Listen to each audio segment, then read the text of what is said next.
गोपालगंज।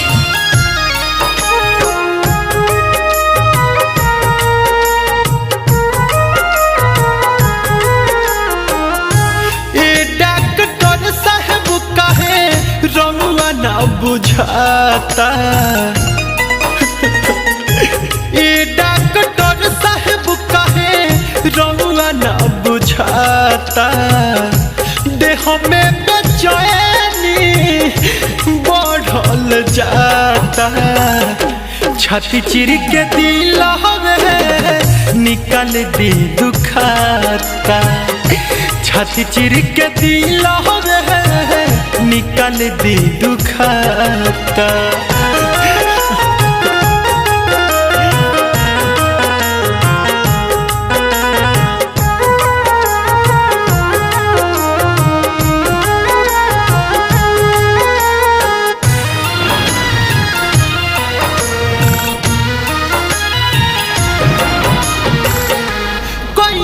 ना गलती कौन हो तब हमके छोड़ दी हाली, प्यार में गम हमके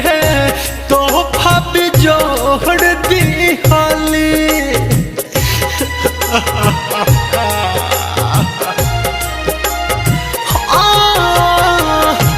कोई ना गलती कौन हो तब हमके छोड़ दी हाली, प्यार में गम हमके तोहफा भी जोड़ दी हाली, कर कर के यहाँ दौन के बड़ी छटपटाता, कर कर के यहाँ दौन के बड़ी छटपटाता, छाती चिर के दिल हवे निकल दी दुखाता, छाती चिर के दिल हवे निकल दी दुखाता।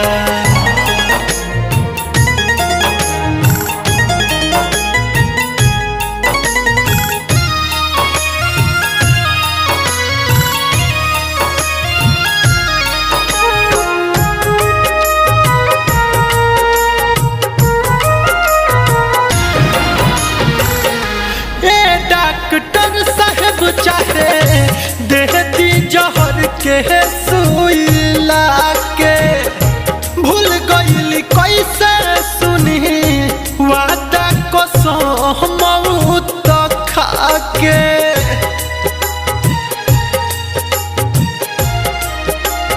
हो डॉक्टर साहब चाहे देती जहर के सुई लाके, भूल गईली कैसे सुनी वादा कसम मौत खाके, ना जाने कैसन किस्मत लिखल विधाता, ना जाने कैसन किस्मत लिखल विधाता, छाती चिर के दिल हवे निकल दी दुखाता, छाती चिर के दिल हवे निकल दी दुखाता।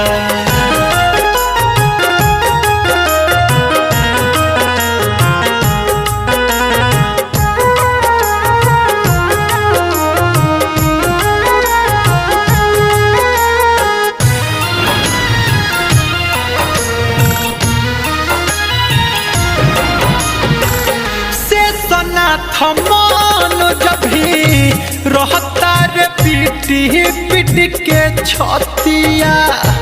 दीपक दीवाना के देखी के वही सन हलतिया,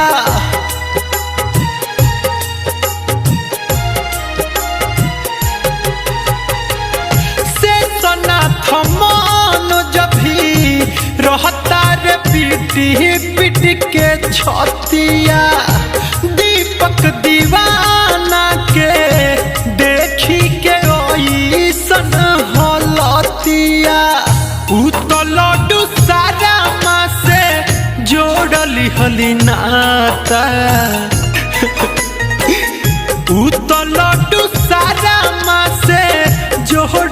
बनल नाता छाती चिर के दिल हवे निकाल दी दुखाता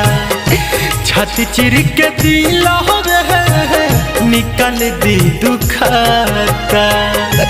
ए डॉक्टर साहब कहे रउआ ना बुझाता देह में बेचैनी बढ़ल जाता छाती चिर के दिल हवे निकाल दी दुखाता छाती चिर के दिल हवे निकाल दी दुखाता।